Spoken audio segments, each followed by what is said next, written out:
Good evening. Welcome to the program. I'm Leland Vittert. Tonight, America is at a crossroads when it comes to the coronavirus. Do we continue a forever state of emergency, or do we blow the whistle on the COVID craziness and do our best to protect the most vulnerable among us? It's clear at this point COVID will always be with us, and we need a way to get back to our normal lives. Remember those? Wasn't bad. Put another way, what is the acceptable risk of COVID that we can all just move on? And today, a brave reporter asked Dr. Anthony Fauci just that. I mean, the end game, which we hope and I think will occur, is that as we get more people vaccinated, not only in this country, but globally, we will see a situation where viruses will not have the opportunity. What they have right now is to essentially freely distribute and freely circulate in society, both domestic society and global society. If you are confused, so am I. Maybe that's the point. I am sure that is an answer to a question. Not sure what the question is, certainly not the question that was asked.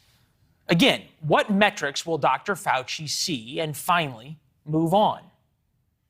Oh, absolutely. I mean, yeah, I mean, there's no doubt that this will end. I promise you that. This will end.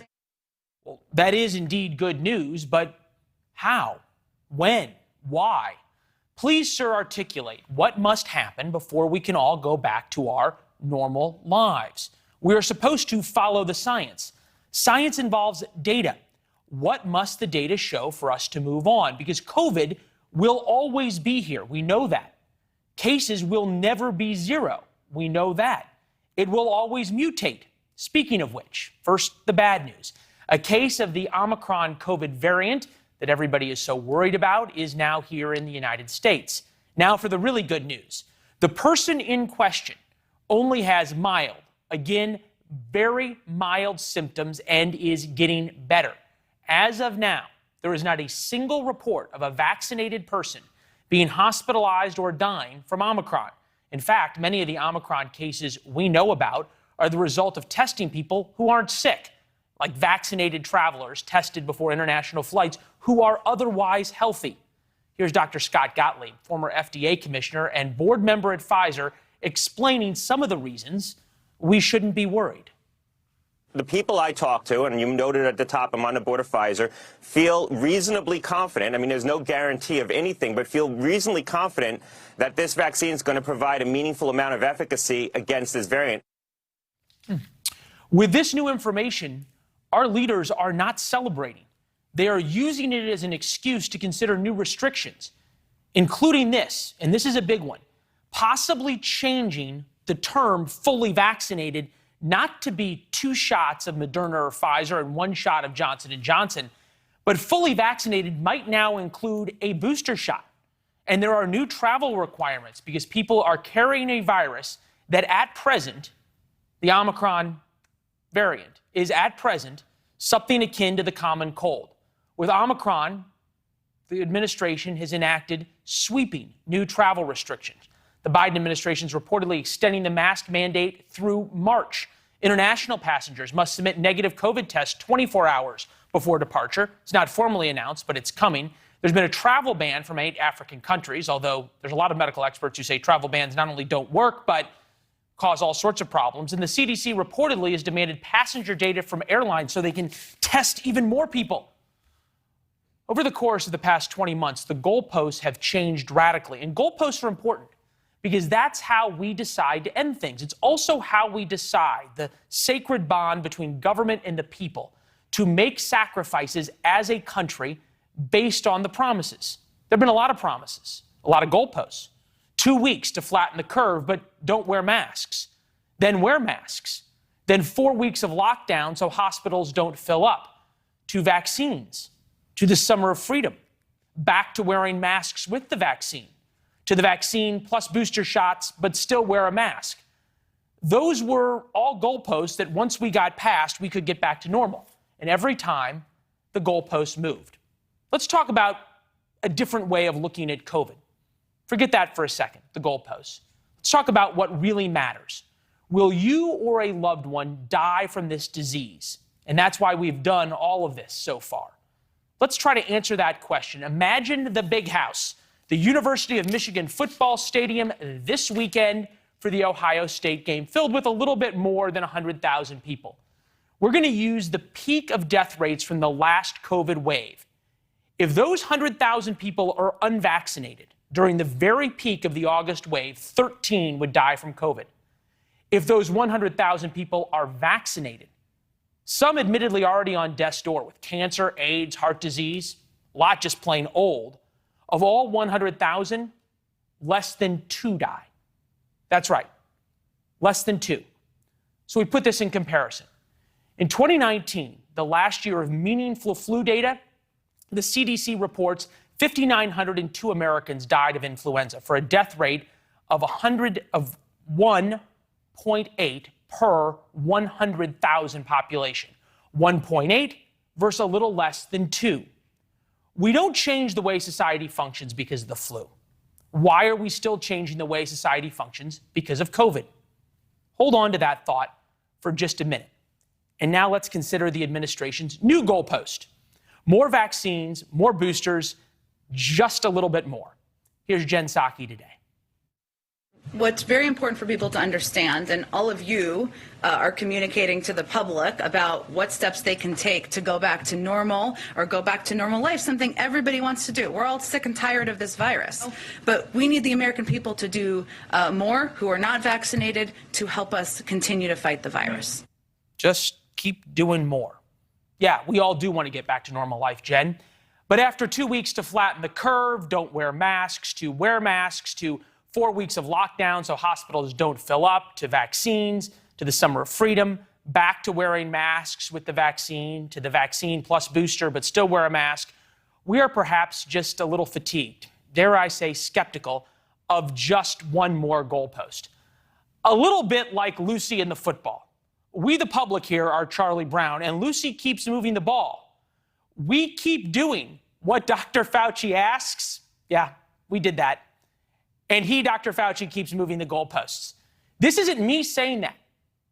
No, it's not. We based that cartoon off of something the New York Times wrote. Here's from the New York Times.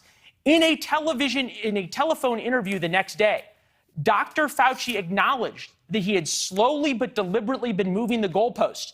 He said he is doing so, he said, partly based on new science and partly on his gut feeling that the country is finally ready to hear what he really thinks. Which begs the question, what does he really think now? Maybe it's time for Dr. Fauci and the administration to acknowledge some people just aren't going to get vaccinated. I've said before on this program, as someone who spent 5 days in the hospital with COVID, nearly died of it, and am now triple vaccinated, I am bewildered by those who choose not to get the vaccine. But I support their right not to, and it appears the federal courts do as well. Federal courts have now blocked 3 of Mr. Biden's 4 vaccine mandates. The private employer mandate is on hold, as is the government contractor mandate, as is the healthcare worker mandate. Since the federal government is either unsure or unwilling to give us the goalposts, we wanted to get some of our own from Dr. Howard Forman, professor of public health at Yale, still takes shifts in the emergency room, also the faculty director and founder of Yale's MD MBA program. The court, sir, has accepted you as an expert, and we're glad to have you. Appreciate it, doctor. As I went through that, and you're the expert, did I get anything wrong? No, you're right. And it's it is frustrating for those of us in medicine and public health as it is for you and your viewers. This is a changing time, something that we've never faced before in our lifetimes, and we're learning as we go. I get the learning as we go, but is there this desire somehow to keep managing things to zero when we're never going to get there? If we've gotten to this where if you're vaccinated, it's roughly the same as the flu, how much better are we going to get? Yeah, no. So first of all, I do think we're going to get better, but I agree with you that we need to start to set expectations for the public. What I think is not acceptable to anybody is that we should have another 250,000 deaths by next June. I still think that number is just enormous and something that we're not really accustomed to, ready for, and it will overtax hospitals in various locales. And that is something we have to sort of push back against. On the other hand, you're right. I mean, I'm at a university right now with a 99.7% vaccination rate among the students, and life is pretty close to normal. It's not quite normal. There are still limitations, but we have class. I lecture to people in a normal, crowded lecture room. No, I get that. I'm thinking particularly in a lot of states about the mask mandate and sort of the continued vaccine emergency state and this hype that goes on. And one of the reasons we're so glad to have you, you're a professor not only of public health, you're a doctor, but you're a professor of economics, which is an unusual combination. And there's huge costs. There's huge social costs in masking and keeping kids in school in masks and enclosed in plexiglass and not being able to play with their friends, not being able to see their teachers. There's huge social costs and people not going out for other doctor's appointments, and we're seeing an increase in drug overdoses.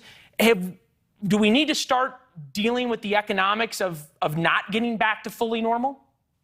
Yeah, so first of all, again, if we're in high vaccination regions, we're pretty damn close to normal. In the state of Connecticut, students are mostly back to normal. Masking is used indoors in some settings, not in others. So we are much closer to normal. This is a true sort of public health as opposed to healthcare issue, in the sense that there are substantial negative externalities associated with my getting COVID or positive externalities associated with me getting vaccinated, meaning that my getting vaccinated doesn't just help me. It actually helps people around me. And that there are externalities associated with a lot of things related to public health, including smoking, including obesity, and so on. And we have measured responses for each one of those. I'm in agreement with you that we're not going to get to zero at all. We're not even going to get close to zero. It may even be the case that we lose more people to COVID for the rest of my lifetime in a year than we'll ever lose from flu. So I think that's all reasonable. The question is, how do we transition to a time where we're not overtaxing hospital systems so that we're constantly shutting down elective surgeries? How do we prevent large numbers of people dying in one community or another over time? And we're still feeling a way around that. No, I understand that, but if we accept the idea that there's about 10 or 15% of the population that's just not going to get vaccinated, and I think reasonable people can get to that point now. For whatever reason, whatever their reasons are, we'll leave that aside. Okay, do we have to accept at some point that that's just the way life is going to be, and you can lead a horse to water, you can't make it drink, you can't make everybody wear seatbelts, and you can't keep everybody from smoking? Yeah, look, my ideal world in the future is that we have situational masking only during peak periods of transmission that occur in your particular region, maybe on subways, maybe on buses, things like that. Wow, so you're leaving open the possibility that masking is going to last in perpetuity? In very limited ways. I mean, like right now, I'm in my office. When I'm in the hospital working in an open environment far away from other people, I'm not wearing a mask. I think for the most part, we're going to get back to that. Yeah, when you're around, let me ask you this way. If I'm vaccinated, the numbers I got were about right. If I'm vaccinated in an otherwise healthy individual, the chance of me dying is pretty much statistically insignificant, right? Correct. Okay, yep. So at that point, why do I need to wear a mask? We don't, for example, it's about the same as a flu. We don't have vaccination card checks to go into a concert during flu season. We don't wear masks during flu season, even though it's just as deadly. What am I not understanding here? Yeah, so I think the public in general believes that masks are worn to protect me and that you're wearing a mask to protect you. And that's just not the case. You wear masks for source control. And the likelihood, as you just pointed out, you still have a reasonable chance of getting COVID. It's substantially reduced because you're vaccinated, but you have a reasonable chance still of getting COVID, and you have a reasonable chance of still being able to transmit it, however reduced both those numbers are. If you're taking care of a critically ill elderly person in your home, you're definitely going to be wearing a mask. Well, right. Those are unique situations. But I guess on the broad spectrum, the idea of a mask mandate on planes and everything else, how is it that I have a responsibility to wear a mask when somebody has a choice to make it effectively that they're not going to die from COVID. They're not going to. It's the same rate as flu. I just don't understand what social cost do we say, okay, we're going to just all move on? Because we're not just protecting the person next to you, but you're rather protecting them from getting it and then transmitting it to somebody else around them. And should there be any public health value to this my sanity of not having to wear a mask and listen to flight attendants yell at people to put masks on in between sips of coffee? Yeah, look, I think we have situational masking. We shouldn't have blanket indoor masking requirements. I think we need situational masking. People need to be reasonable about it. We have to realize it's not all or nothing. It's not that if you wear a mask 99% of the time and have it off your face 1%, you're a bad person. We need to get to a point where people are wearing masks in situations that put others at risk, particularly those around you who you don't know about their vaccination status, quite frankly, or frankly, people who might be vaccinated but are elderly or immunocompromised and cannot be immunocompetent. I guess, and I hate to get it back to the very thing, but I'm reading the lower third line, the COVID question, how does this end? What I'm hearing from you is it doesn't. This is forever. Well, no, because I'm actually on record about being that we're very close to a lot of big breakthroughs. The Merck drug is about to get approved. That will reduce some of the lethality of this. But once the Merck drug is reduced, once the Pfizer drug is approved, then do we decide not to wear masks? I think we've got to get to a point where people come to grips with the idea that if we lose 100 or 150,000 people to this every year for the next several years, that might be acceptable to us. And then we make our own decisions. Yeah. We're going to get closer to that. We're not even close to that right now. All right. Well, that's an interesting point. Hey, Doc, I really appreciate it. We were excited to interview you based on how you have a nuanced view of this, and we're certainly glad you were here. Thank you. Thank you. Yeah. You have a good day. Fascinating conversation. This is really stunning, could change things around the country. For the first time in history, the parents of a school shooter might be charged for their children's crime. Today, the prosecutor in Oxford, Michigan, made that stunning announcement as Ethan Crumbly faced a judge for the first time for first-degree murder charges and terrorism. Kelsey Kernstine is live on the ground in Oxford, Michigan with the latest. Hi, Kelsey. Hi, Leland. Well, today the prosecuting attorney says she absolutely has evidence that 15-year-old Ethan Crumbly planned to murder 4 children, 4 students that is, at Oxford High School. Now, Crumbs face a judge today, charged as an adult with 4 counts of murder, 1 count of terrorism, 7 counts of assault with intent to murder, and 12 counts of possession of a firearm. Among those who died, 16-year-old Tate Meyer, 14-year-old Hannah St. Juliana, 17-year-old Madison Baldwin, and 17-year-old Justin Schilling. The prosecution attorney saying that the office found mountains of evidence on social media to prove he planned this attack. Now, law enforcement thinks that he may have planned to shoot more people. When he surrendered, police found 18 rounds of ammunition left. It's in the first of its kind of this situation. Crumbly's parents could face charges as the 15-year-old allegedly used a handgun his father bought on Black Friday. The prosecuting attorney said that owning a gun means securing it properly and locking it up, particularly involving minors. While I also was in the area of where the suspect lives, I spoke to neighbors. I spoke to one neighbor who told me, I asked her what would have possibly motivated Ethan Crumbly to do this. And she said that he was severely bullied. And I asked, why was he bullied? And she said it was because of the way he looked. But the sheriff's office saying today that he's seen no bullying in the case so far, and he's seen no bullying that would provoke this kind of attack, Leland. Yeah, stunning. So many unanswered questions, particularly about that gun. Kelsey, thank you. With that, we bring in legal analyst, attorney Karen Conti, criminal defense attorney, and as well as family law lawyer. Karen, good to see you. Maybe, and I'm wondering as I think here if I have the question the wrong way, why would the parents be charged? On the other hand, why haven't we seen more parents charged in all the school shootings over the past 10 or 15 years? Well, the laws really don't provide generally a lot of liability, criminal liability for parents. In fact, in Michigan's law is really bizarre. It says that if a child is under 18, a parent can be held liable criminally for a child's actions if the child's under 18, uses a gun at the school, and if the parent knew the crime was going to be committed and did something to further the crime. So think about it. What parent, knowing that their child is going to bring a gun to school and shoot it, would further the crime? So again, how are you going to prosecute that? How are you going to prove these parents knew that this child was going to do it and did something to help the child do it? It's pretty interesting because evidently the parents were meeting with the principals, been called into the school to say Ethan's behavior is very troubling just 3 hours ahead of time.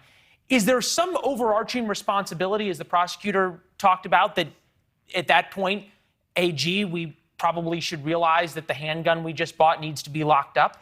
Absolutely. And there are states that have laws that say that guns have to be locked up, unloaded and locked up. But Michigan is not one of those. There is no law in Michigan that says if you have children, you have to lock up your gun. So it's very hard to charge somebody for a law that doesn't exist. That's exactly right. But on the other hand, if the parents knew he was acting goofy and he was posting stuff on social media saying, I'm going to kill students, and hey, by the way, here's my dad's handgun, well, then I think the parents are culpable in some way, whether that's actually charging them for terrorism or charging them for some kind of accountability. Yeah, well, you make a great point, though. If you see a picture of your kid with a gun, doesn't necessarily mean they're planning to use it. There's all these lines there, and obviously we're going to have to figure out a little bit more. What do you make of this severely bullied comment? Obviously, as somebody who was bullied in school, I have a lot of sympathy for that, but is that something to play in here, or do we not care? Well, sticks and stones, right? But no, bullying is much different than maybe when I was a child, maybe not you. But, and it can be very difficult. Thank you, I appreciate that. It could be very difficult on children. We know this. We know all the school shootings. We see that bullying, is like a precursor in some ways to this kind of thing. But again, that's no defense at all to bring a loaded gun to school. I mean, again, going back, 15 years old, the father bought a gun. He's had bad behavior. The parents are in the school because some children actually called in and said, we're not going to school today because we saw this creepy stuff on social media. And still, this kid got the gun and brought it to school. Yeah, well, and to your point, what did the parents know and when did they know it? And they'll be going back through their phones and seeing if they saw the kid's Instagram post and everything else. Awesome analysis, Karen. Thank you very much. All right, take care, Good to Leland. see you. Major League Baseball owners might lock out the players in this battle between billionaires and millionaires, why us, the taxpayers, are the real losers. How did a real bullet get on that set? I have no idea. Someone put a live bullet in a gun, a bullet that wasn't even supposed to be on the property. Alec Baldwin sits down with ABC in his first interview since killing someone on the set of his new movie. Should he be sitting in a jail cell rather than doing TV interviews?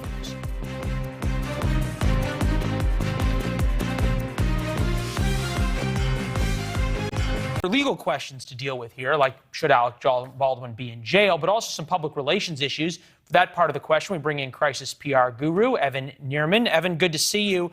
The lawyer who was just here in the last segment said, boy, was it really stupid for him to do that interview. Do you agree?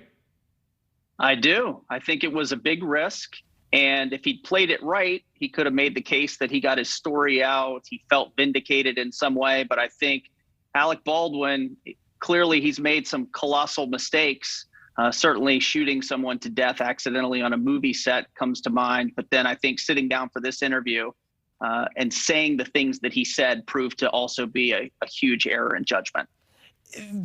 One has to wonder, and I should say, one has to believe that he has some of the very best advice you might be able to buy, certainly. Whether he takes it or not is a different story. But do you think he perhaps thinks of himself, excuse the pun, but bulletproof from any kind of criminal charges if he's willing to do this interview? I don't know. It's tough to say. The question I kept asking myself watching it, and we've only seen a handful of clips, and I'm looking forward to seeing the rest of it in context. But the idea that he would sit down with George Stephanopoulos for what you know is going to be a huge, huge media event, but to go in apparently so unprepared. I just think it boggles the mind. If we were preparing a client to go and talk about an incident like this that's so sensitive, I cannot imagine that he would have gone in and actually gone so far as to say, I never pulled the trigger. I would never point the gun at someone and pull the trigger. It's really mind-boggling, and it leads you to wonder, one, does he actually believe that? Or two, is this some sort of a craven, crass strategy, legal strategy, so that he can evade culpability for it? Either way, I'm left scratching my head. Yeah, and you heard it in a lot of what he said. You know, the bullet wasn't supposed to be on the set. You know, no, I didn't pull the trigger, sort of continuing to push the culpability on someone else. Where, if we were to find how Alec Baldwin did himself favors here, where would we spin this? It would be tough. You'd have to say, well, Alec Baldwin dressed the part. He was wearing a somber outfit, no tie, make himself look a little bit more approachable. You could also say in his favor, he demonstrated emotion. Now, he happens to be one of the greatest actors, and so it's easy for critics to say, well, this is a guy who can cry on command and contort himself however he needs to. But I think he did a good job of conveying the sense that he was very emotionally impacted. But again, words matter, and some of the words that he uttered, I think, undid any of the good that would have come from this interview. And as you pointed out, and he's now, this wasn't about the woman being the victim. It wasn't about a tragic accident. It's now all of a sudden Alec Baldwin is the victim. Yeah, it's all about this mystery happened. Yeah, all about him. Comes to mind, things you say can and will be used against you in a court of law. Evan, thank you very much. Families that once they own that electric vehicle will never have to worry about gas prices again. Perhaps a let them eat cake moment. Transportation Secretary Pete Buttigieg suggesting families frustrated with high gas prices should just buy electric cars so they won't ever have to worry about the price at the pump. Buttigieg's star power has been rising among Democrats amid speculation he could launch a second presidential bid in 24 or 28, but it's now being called more evidence of the Democratic Party's elite turn. Josh Krashower writing in the National Journal, the fact that Buttigieg is being championed as presidential material despite evident vulnerabilities, a sign both of the party's thin bench and the elitist thinking within the party that fails to capture the concerns of less privileged voters who make up the majority of the Democratic electorate. Former Miami Beach Mayor Philip Levine, self-described radical centrist Democrat, arguably a member of the political elite, but a realist at the same time, joins us now. Good to see you, sir. So I guess, you know, let's play a little inside baseball here. Is this Pete's people sort of putting him out there as presidential material? Is it Kamala Harris's people bringing out the long knives so everybody can cut him down? Leland, I think it's so far off and so premature. I cannot imagine that the transportation secretary would be, you know, putting his name out there willingly and doing that because he's got a big job ahead of him. And I think that what we need to see from, call him Mayor Pete, is how well he's able to get that infrastructure money into towns, into cities, where people can really feel a difference in their lives. If he is a bureaucratic type transportation secretary, which I hope he's not, and if things don't hit the street, then I think these conversations don't make any sense whatsoever. But I think the person to be watching is the former mayor of New Orleans, Mitch Landrieu. And Mitch is the one that they've kind of said, we need you to get the money out there and get it out there fast. And I can tell you one thing about Mitch Landrieu, that's a get it done kind of guy. Yeah, Mitch Landrieu, a man who knows how to spend money. If you're the mayor of New Orleans, you figure that part out. Also, he gets all of the political favors, right? He gets to hand out the money. Who doesn't want to know Mitch Landrieu? Interesting, though, about Pete Buttigieg, because you and I both remember the 2020 Iowa Democratic primary. Buttigieg won. Pete Buttigieg 26.2, Bernie Sanders 26.1. You think about Kamala Harris, who would be the heir apparent. Right now, her approval rating is at 27.8%. Is there anybody else in the Democratic Party who would be the heir apparent to a one-term President Biden? I think there are a few people. And by the way, I'm going to say it again, don't discount the guy that's going to go spend the money, Mitch Landrieu, because that's somebody that really is somebody very popular, very strong, very charismatic, and someone that you're going to see a lot more of. So you don't think it's not a coincidence that President Biden gave him the big purse to go walk around and throw out billions and billions of taxpayer money to. Well, I'm not sure it's a coincidence, but what I'm sure of is that he gave it to a guy that's very competent, and that was a very good move. But by the way, I know a Southern guy that was a former governor of a state with not many people, who, by the way, actually has great presidential possibilities. His name is Joe Manchin. And I think that's somebody we have to be watching as well, because he's out there. So there's multiple people. But listen, we have a senior elderly president. It doesn't mean that his vice president is somebody that's going to be leading the ticket. But I would say one more thing. We have more to be concerned about with next year as far as the Democratic Party. Because with the woke culture and the cancel culture and everything going on, the last thing I want to see is the Democrats get canceled next year themselves. That we have to watch. An important warning, one to watch and one to end on. Good to see you, Mayor. We appreciate it. Thank you, Lady. Yeah, thanks. Enjoy Art Basel. Scary news out of China. The new way the Chinese, the communists, are using American facial recognition software against us, and why it might be a little too late to stop it.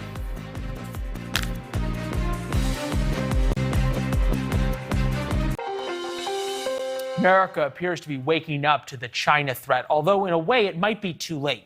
A new survey finds 52% of Americans see China as the biggest national security threat. It's a big jump from 21% 3 years ago. Russia is now a distant second, 14%. That's back from 30% in 2018. China's already using U.S.-made technology for facial recognition, and they are taking it to an alarming new level.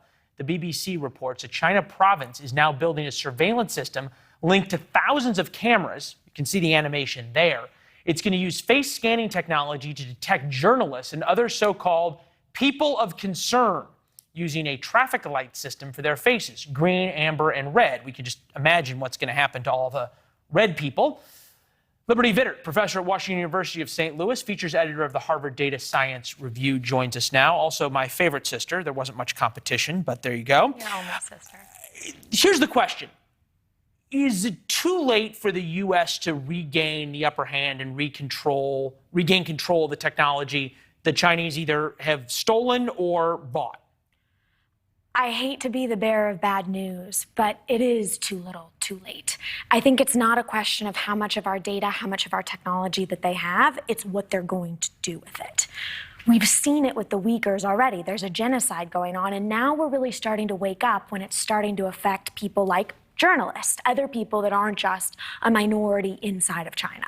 So there's no question, you've written extensively on this and studied it, that the Chinese are using U.S. technology to carry out this genocide, using their facial shape analysis and recognition software to pick out Uyghurs in crowds and then pull them out, et cetera. There's an animation going on about how this works. Can the Chinese then use this against Americans? Can they hack into U.S. security systems, surveillance systems, and figure out where Americans are walking? Well, sure, and also it's not just in China. Look at Uganda, they're using these systems. It's in other countries, too, that have a lot of China control. But China has been responsible for enormous amounts of data hacks. I mean, just Equifax, 140 million records on Americans, Marriott, 400 million, or the OPM, the federal government, where it got people's, not just their, passwords or birthdays, but their actual private, very personal security clearance information that will allow China to now actually build profiles of people that they can then ask to betray America and get even more sensitive information. Specific to the technology that's been transferred from U.S. companies to China, have the Chinese figured out how to make it better? Absolutely. They're working night and day to make it even better. But the U.S. government decides what you can export. We haven't had a systematic review since 2008. Think about how much technology has changed since 2008. Think about social media, 10 times the smartphones. All of this stuff, the camera systems that we exported, they weren't on the list in 2008 because the technology didn't even exist. So now China is able to get technology that in 2008 didn't exist, but is far more advanced than what you want them to be able to have. Absolutely, and they're spending the money on it. They're getting this technology and they're getting the data. Databases have been linked that are used to find Uyghur people and now people of concern in China and in other countries besides just China. And when we know the Chinese are using that data, then go after Chinese nationals and also to go after Americans here in the United States who have Chinese relatives. Liberty, fascinating conversation, one you've written a lot about and one we can't talk too much about. Thank you. Billionaire MLB team owners can't seem to agree with the millionaire players. When will the fans and the taxpayers finally, please say enough is enough?